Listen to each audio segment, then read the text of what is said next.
Hey friends, if you wish to charge your phone in sleep mode with the laptop lid closed on your Windows 11 computer, then please watch this video. So you can charge it anyway. If the power is connected to the laptop and the phone is also connected to the laptop and it is in the sleep mode, it's not powered off, you can charge it. But to be extra sure, right click on the start button. Select settings from the menu, go to the system tab on the list on the left hand side, select power and battery in the right pane. Now you'll find an option here which says lid power and sleep button controls. Okay, there's an option which says closing the lid will make my PC.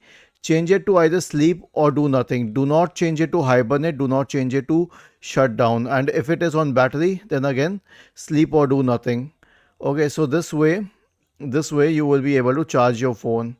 Other than this, you can also change the power mode to best performance, and you can also change the screen and sleep settings which say turn my screen all off after, choose it at never, make my device sleep after never, if you are choosing the do nothing mode here.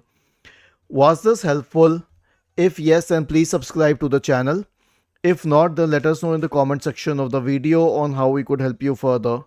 Thank you for watching this video and have a nice day.